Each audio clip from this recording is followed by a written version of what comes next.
Yeah, welcome back to another episode of the Format Podcast.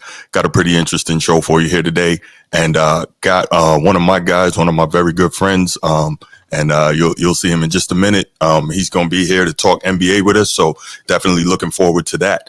But if you haven't already and you're here on YouTube, you know what time it is. Please go ahead, click that like, that subscribe, that notification bell. Make sure you're kept up to date and kept aware whenever we drop new content on the channel. If you want the audio only version of the podcast so you can just listen while you're cooking, driving, doing whatever, go ahead, open up your audio podcast platform, hit the search bar, type in the Format Podcast, and we should come right up. Make sure if you're enjoying the content, you give us that like, give us that 5-star review, give us that comment. We try to answer all of those. It helps us rise in the algorithm, helps us find more sports fans, helps more sports fans find us.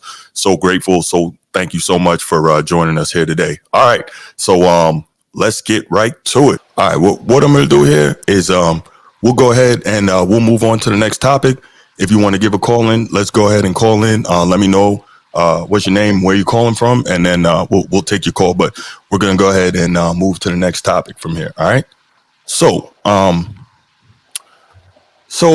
this particular topic was a request from my nephew, and the reason I touched on this, he's 20. Shout out Jakari, what's up, man? He's 20, and we argue all the time about the NBA, and he swears up and down that the modern NBA is better than the previous NBA. And I'm like, okay, that's cool. You definitely have your right to feel that way, and I don't have a problem with that. But my argument with him is always, you don't have the historical reference point to make the statements that you're making definitively. This is what I say to him, because he's 20, which means he was born in 2004. Yeah, 2003. He'll be 21 this year. He was born in 2003, which means you could have only really started watching basketball and knowing what you're looking at around 2013.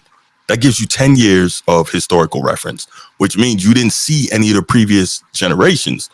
So what are you talking about when you tell me that this era is better than the previous eras? Now, whether that's true or not, I don't think it's true, but I'm sure there's an argument that it is. But if you lack the historical reference point, you can't really make that argument. But he says to me, let's do a topic on the modern NBA big man, because I had another guy, a guy I went to journalism school with, and he told me that this era of NBA big men is the best in NBA history. So I'm going to name some of the best big men in today's game versus some of the best big men of the past. And then we'll kind of go back and forth and look at that and talk about, what we think about it. So some of the best NBA big men today are Victor Wembanyama, and he's just a rookie, but he's getting busy. Obviously, Nikola Jokic, 2-time MVP and champion. Joel Embiid, Anthony Davis. You got Sengun from Houston. You got Chet Holmgren from OKC. And those are probably the best 5 big men of the modern game. Am I leaving anybody out, G? I don't think so. I can roll with it. Okay, cool. So now we're going to take it back to the 90s, which I believe is the best era ever of NBA basketball. And I also believe that it is the greatest big man era in history. And some of those guys are David Robinson, Hakeem Olajuwon, Patrick Ewing, Shaq, Alonzo Mourning, Dikembe Mutombo. Matter of fact, all 5 of those are Hall of Famers. Go figure. But yeah, so I'm going to start with you this time, G, before I get into a long soliloquy. First and foremost, which era of big men do you think is better? And tell me why. I kind of believe that, the big men from the 80s mold the big men of the 90s. And then the 2000s, early when David Robinson retired, we got Dwight Howard, right? We got Dwight Howard, named himself Superman, and then he just went crazy. Like he just stopped performing. The time when he was with Kobe, right? He got exposed as not being his work ethic being not there. We started to see what we have now is these, I call them hybrid big men, right? They shoot the 3, they're slinky. It doesn't matter what size, they're not real physical, right? Stature. So you start to see more threes, but the gross motor skills for these 7-footers are a lot better than they were for, your Alonzo Mourning, your Shaquille O'Neal, right? Like the gross motor skills wasn't there. They're not doing sham guards at 7'4", right? That's not happening. So I would have to say I appreciate the '90s, right? Because it gave me man basketball, and what I'm seeing now is it's a lot of it's just a different sport now, right?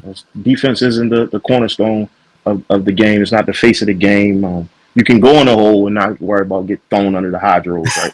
Yeah. And we seen that with Dirk, right? When he first got in the league, every time he would go to the hole, you see him slide under the hydros. So much so that he decided to create this fadeaway, one leg fadeaway, where he went and got some, I don't know, this coach that showed him how to take a shot and not have to worry about it getting blocked or getting killed doing it. So, I appreciate the Zoes. I came to dream. I think all the big men coming from the 2000s, from Shaq, everybody went through his camp to kind of work on their footwork, and I think that's what we're seeing now. As far as points scored, it would have to be points scored, footwork, and moves. It would have to be this era of big men for me. But as far as like defending and like your Charles Oakley, right, like guys like that, just tenacious defense, you don't see that in the league anymore. And it all starts with the big men, and it all starts with them protecting the rim. And it's not a lot of that because that's not the direction that the league want. They want to sell tickets, and so that's it. Okay. You wasn't getting the ball on the wing. You wasn't getting it on the wing unless you was Sam Perkins. And so we have a bunch of Sam Perkins now. So that's right. Yeah. Okay, so G, you surprised me with that one, but it's good. It's good. Disagreement is okay because you already know which way I'm going. I'm definitely going to the '90s bigs. And when I say bigs, I'm gonna leave it to. I'm not gonna bring in power forwards, but I am gonna bring in. I'm gonna leave it at the centers. And so, all right, Luke Longley. All right, that's fair. Nobody's talking about Luke Longley, but I'm talking today's best versus the best back then. And so, obviously, as I said previously, I think Hakeem Olajuwon is the best center ever. He's my all-time favorite player because I say that there's no center ever who could do the things that he could do on both sides of the ball, and I think he's the second best two-way player of all time, without Jakari. So, I took your comment, Jakari, and I left it at centers, so I don't have the power forwards. I did mention Wemby, Chet, and Embiid. I didn't think about Brook Lopez. He is a very good defensive center for this era. Giannis, power forward. Bam. I don't know what Bam is. We're going. I don't know what Bam is. I don't know why people keep talking about Bam. But let me get back to my thought, and then I'll get back to that. But yeah. So here's the deal. I look at. You know what? Let me start with today's big men. I was going to go back to the '90s because that's where I lean. But let me go with today's big men. You look, a guy like Wemby. Wemby is a problem in terms of his offensive skill set. Now, part of it could be I grew up seeing big men play a certain way, so it's hard for me to adapt to what big men have become. I can acknowledge that, but I look at. All right, hold on. Let's go ahead. Let's take this call. Yep, you on the Format Podcast. What's going on? Hey, Bruce, long time listener. How's it going today? What's going on, Mark? How you doing? Excellent. What you got? You know, I can appreciate all the dialogue, especially the comments. The comments are very interesting. I think people are throwing out. I mean, some people are actually throwing out great detail and actually great points, right? You talk about LeBron and like the longevity of his career. Mm-hmm. I really believe personally that like this, we play this game for one purpose, right? I mean, from preseason, not even like even before preseason, right? Even like when guys are off, like they may take a couple of weeks off, but they're right back to the grind. And the only reason for that is to win. You play to win the game. That's right. To win. Everything else comes second place, and that doesn't like everyone else comes in second place. You know, so LeBron, wherever he goes, he wins. Like you pay for that. As an organization, you pay for that. You get what you pay for. So whether some of the comments that one team leaves a wake behind him. That That's is true. something that every team is aware of, but yet they are still willing to roll the die on the fact that the guy is a winner. And regardless, like if you just surround him with certain types of players for this to actually become a fact, like you have to be willing to do that. And he does it everywhere that he goes. It's that simple. How he does it, joining other players, and it's not him joining other teams, other players, right? Like they go where he is. There are plenty of organizations where free agents will not go there. They just won't go there. And that's the funniest thing in the world. But you know what? They will go play with LeBron because they know every 3 years or so they get the chip. Well, actually, it's more like every 5+ years, but we'll, but yeah, it's every 2.5 for Jordan and every 5+ for LeBron. So it is what it is. But I hear what you're saying. Okay, I think he just hung up. I hear what Mark was saying, but how do we just and we'll get back to the bigs in a second, but how do we just gloss over the losing? Like, yes, he's got 4 championships, but how can we just gloss over that much losing? And that's one of the big things for me.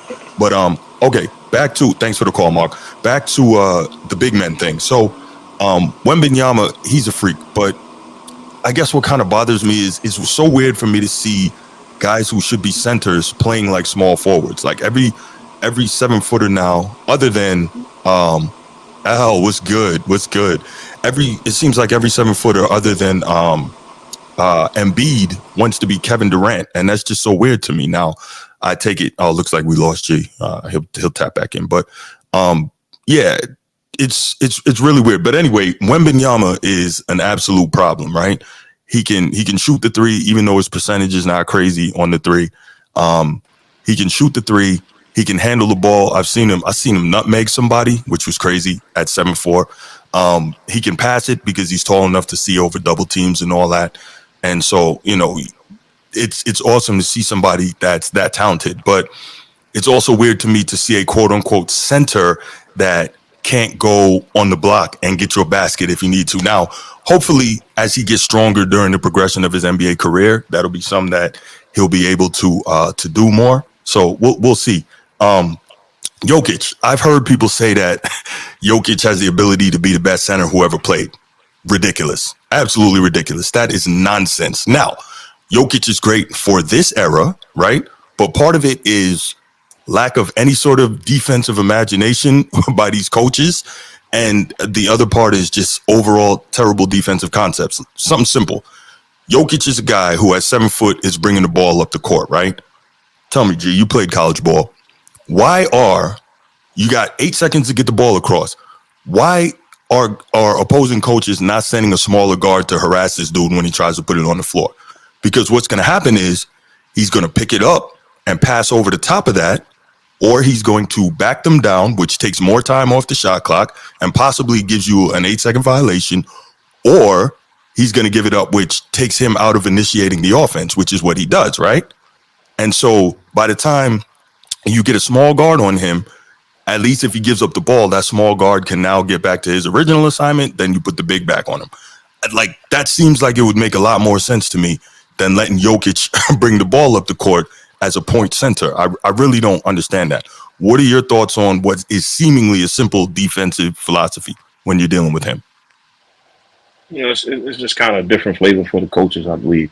His range starts as soon as he crosses the half court. Mm-hmm. And so, I mean, you're looking at probably one of the best offensive centers in the league right now. Oh, no question. Yeah, so, you give him the ball. You want him to have the ball in his hands at all times because he's a matchup, is an issue on offense for the defense.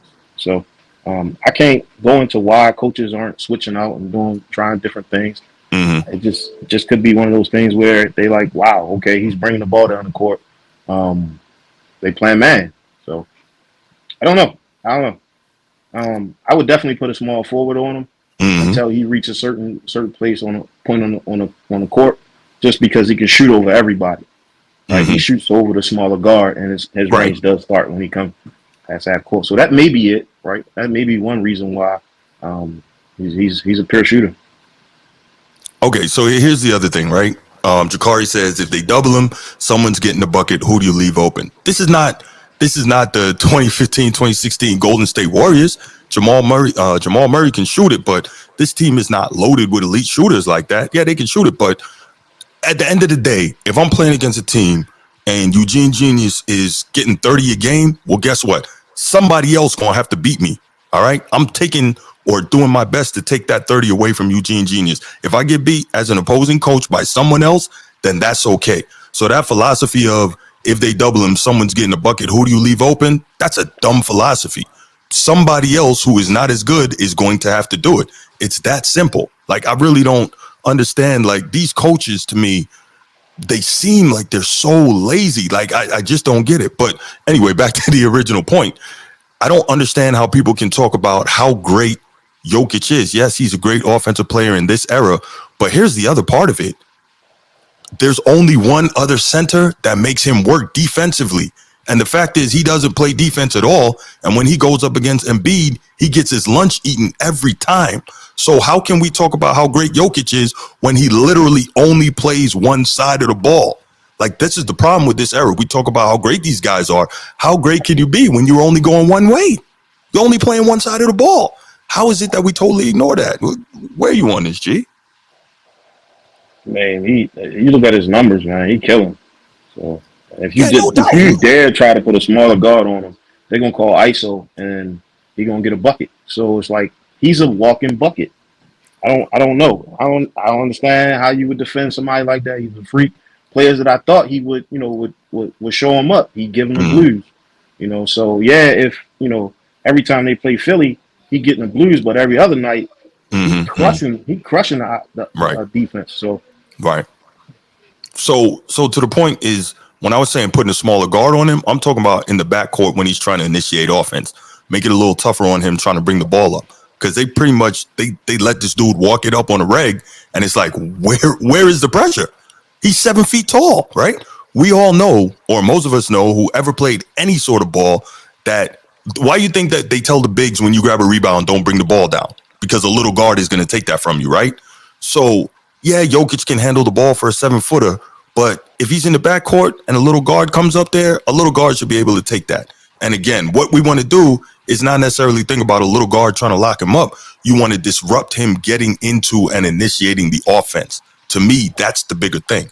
But okay, cool. Let's move on from Jokic and talk about. at this point, Yeah, go they ahead. tried everything, and I don't think they have. from a respect standpoint, that's nothing they can do to that guy yet.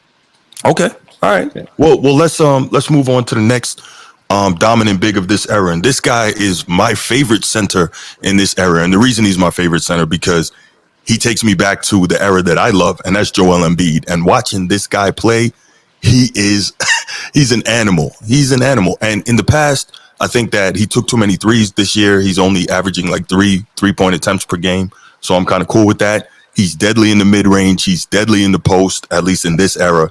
He's become a much better passer. I think he's averaging 6.5 assists per game this year, or he was before he got hurt. And obviously, he's a dominant scorer, which he should be again in this week. No defense, no low post defense era, right? He should absolutely be dominating. And I've said it time and time again. If I was his coach, no matter who that coach is, if I was his coach, I would say every single possession needs to start with you on the low block. If you pass out of it, that's fine. And we do some other, offense running off of that. But every single one, you need to start on the low block. Now, if you start on the low block, you give it up, reposition yourself, you go high post, mid post, whatever, elbow, wing, that's cool. But it needs to start on the low block for you to take advantage of the mismatch that you have on nearly every possession in the modern NBA. What are your thoughts on that? I know that the game is not played that way anymore, but it would lead to a lot more easy baskets. Where are you on that? He's like a Harden. He don't show up in the playoffs. Yeah, big problem. He's not clutch. He's not clutch. So we talking MVP? Yeah, because that's a regular season award. So Yeah, absolutely. But I don't got him getting it over Joker. Well, he can't anyway this year because he's not going to make the 65 game threshold. But remember, he took it from Jokic last year, right? Yeah, And to yeah. me, that big thing is whenever they play each other, he destroys Jokic. I mean, That was debatable though. That was debatable. how is that debatable? He's getting him 40 plus and 15 plus rebounds every time. He's killing them when they play each other. And he's a better defender on the other side of the ball. At least he plays two sides of the ball. I think that's important also. Yeah. All right, cool. So, and then finally we got Sengun in Houston, which, I didn't really even know too much about Sengun until, like I said, my main nephew Jakari, he put me on Sengun, and I looked him up and I saw watching him play a little bit. I'm like, okay, this guy got some game, and I think he gave Wembanyama like 45 last time they played. That kid can go. But European guy, more traditional skill set. He can put the ball on the floor. He can shoot it. Not a dominant low post player or anything like that, but very solid player. Don't have too much to say about him, but real solid. And the last guy is Chet Holmgren, who I think is kind of like Wembanyama light. Another really tall guy. really tall guy. In terms of Chet Holmgren, Wembanyama light, they really go at it. Another guy I think he's 7'2", great handle, can really shoot the three, and all that is great. But see, this is the thing, right? They always talk about the modern big being so much more skilled than the previous generations, and I'm like, no, that's not really the case. All you did was trade out one skill for another because, okay, now you can shoot the three, but if I dump you the ball on the block, you can't turn over your shoulder and get a basket. You can't up and under and step through. You can't jump hook. Most of these guys don't have those skills. So it's like, you're not more skilled. You can just do a different skill. You know what I'm saying? Yeah. Yeah, I think that's tough. But okay, cool. So now I've kind of run through the modern NBA big men who are talented, but in my estimation, they got nothing on the bigs from the past. And I'll explain why in a minute. You got David Robinson, Hakeem Olajuwon, Patrick Ewing, Shaquille O'Neal, Alonzo Mourning, Dikembe Mutombo. Okay, David Robinson, all-time great defensive center, all-time great offensive center. This is a guy who's been defensive player of the year, led the league in blocks, led the league in rebounds, led the league in scoring. He's been an MVP, original dream team, D-Rob, all of that, right? Really not much weakness as a big. And the crazy part is when he entered the Naval Academy, he was a guard. So he's got all the guard skills. And it's funny, we always talk about the Euro step. David Robinson used to get called for travel doing the Euro step back in the day. Now we see all these guys today doing the Euro step, and many of them really do travel. And of course, it doesn't get called. But anyway, so you see David Robinson, and I think he was so dominant because he was athletic. He could run the floor like a gazelle. He could get out and switch the pick and roll, which seems to be an invaluable skill in today's NBA. Although, again, if I were a coach, I wouldn't do so much switching of the pick and roll. I'd be more of a guy who would say, okay, look, help on the pick and roll, show, and then as soon as, the original defender gets through the pick, then get back on yours, the way we used to, the way we were taught, right? It's not switching everything, just show, hedge, show on the pick and roll, and then get back to yours. And I think, to me, that's a much better situation because you're not allowing the pick and roll to put you in disadvantageous defensive situations. Like you always hear the term hunting the pick and roll. And I'm not really down with that because you switch everything, it could put you in that situation. So, I mean, that's my thought on that. So next up, you got Hakeem Olajuwon, who I've said many times, I believe he's the greatest big of all time. I think he's the second best two-way player of all time behind Michael Jordan. I think that guy he was just freaking incredible. We know his post game was flawless. We know he could shoot the mid range. We know that he was a guy who, again, could switch the pick and roll. He could show on the pick and roll and still get back to defend the rim. Elite shot blocker. Matter of fact, since they started recording block shots as an official stat, #1 shot blocker all time, defensive player of the year, MVP, 2-time champion, et cetera, et cetera. Only guy ever in NBA history to retire top 10 in scoring, rebounding, steals, and blocks. Like, no one has done that. So we can say what we want about LeBron, but he hasn't done what Dream's done. Side note. And I'll get back with you in a second, G. Let me finish running through this, and then we'll get back to your thoughts. Shaquille O'Neal. We know how dominant Shaquille was at his peak. 3 straight Finals MVPs, arguably the most dominant physical center of all time. And the crazy thing is, people remember Lakers Shaq all the time, but they forget about Orlando Shaq, who was a guy that could put it on the floor, push it the length of the floor. He was a dominant rebounder, dominant shot blocker. He averaged 3.9 shots blocked per game as a rookie, 13.9 rebounds as a rookie, 24 points per game as a rookie.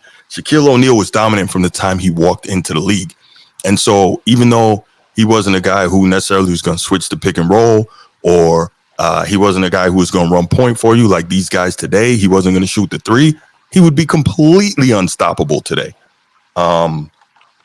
Next, Alonzo Mourning. So remember, he got drafted number 2 overall out of Georgetown in 92, the same year Shaquille O'Neal got drafted number 1 overall out of LSU.